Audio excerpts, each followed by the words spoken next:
Погледни ме. Погледни ме. Никой няма да разбере. Това ще си е между мен и теб. Хайде, не е толкова трудно, не се дърпай, просто го направи. Кажи го. Ще видиш, че е по-хубаво дори от това да си плъскаш главата в плочки в банята. Ще видиш колко е хубаво, просто го направи. Не ми вярваш ли? Че защо? Някога да съм те подвеждал? Добре. Вярно, че веднъж, два пъти съм те подвеждал. Но беше весело.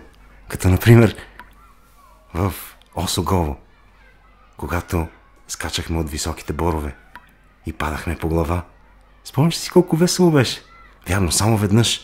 След това бяхме в болница около 2-3 месеца.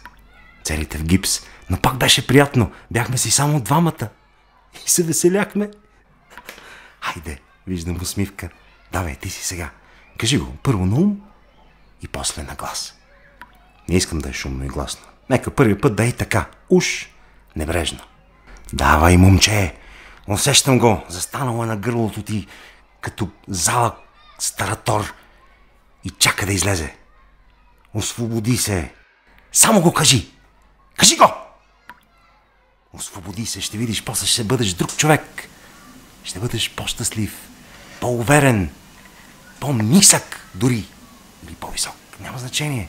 Какъвто искаш, такъв може да бъдеш. Само го кажи. Айде. Готов си. Не се дърпай, неблагодарник. Отвори си тъпата уста и го кажи. Покажи малко признателност, бе. Какво мълчиш? Кажи го! Благодаря. Ето, видя ли?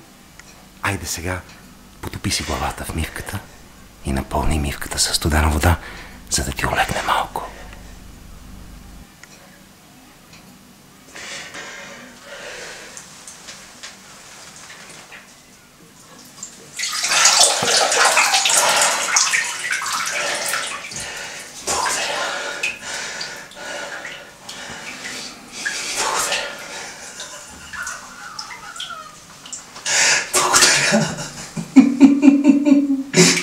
Благодаря.